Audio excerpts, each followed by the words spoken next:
So ito, may gagawin tayo. Hisense na 32 inches.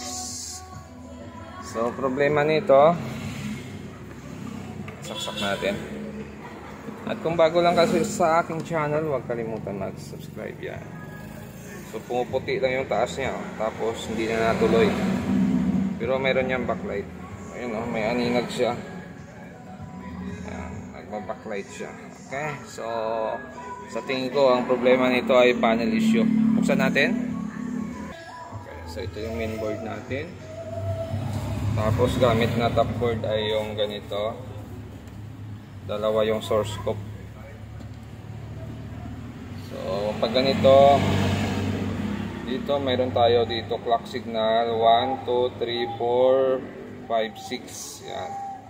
So try natin, tingnan natin kung makuha sa resistance yung clock signal nito kung may leak. Pwede kasing nagpo-protect to dahil may damage yung isang side ng salamin natin. So ito yung clock signal natin. Try muna natin mag-sukat ng clock 1 and 2. Tingnan natin kung may leak. Okay, nasa M siya. Yan o, 5M. So clock 1 and clock 3. Yan. 0.815 ohms. Okay, so negative yun ah. Dapat mega pa tayo ah. Ito, clock 4. 1 to clock 4 ay nasa 1K lang ano. So negative ang clock signal natin. Itong 6 and 5. Yan din, nasa 8. 0.8K. So mayroong leak sa ating clock signal. Pwedeng dito sa side na ito, pwede rin dito. So gagawin natin, isang circuit lang ikakat natin, 5-6 na clock dito. Hanapin natin. Okay, so nagtry tayo mag-cut dito sa dulo. Yan, ito kasi yung clock signal niyan. 6, 5, 4, 3, 2, 1. So, dito ako nag-cut sa number 6 kasi leak din yung 6 and 5 natin. So, nag-try ako mag-cut dito. May leak pa rin siya.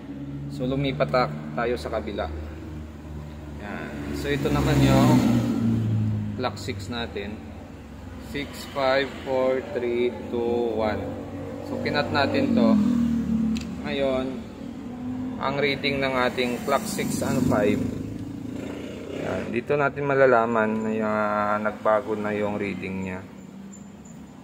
Yun no, naging 5 ano na siya no, 5M na siya, 6M. So ibig sabihin niyan, itong side na to buo. Tapos itong side na to may problema. So gagawin natin diyan, ikakat na natin yung 6 dito sa side na ito. Titingnan natin kung mag-normal yung display nito. Yan. So cut na natin tong 6 mula dito.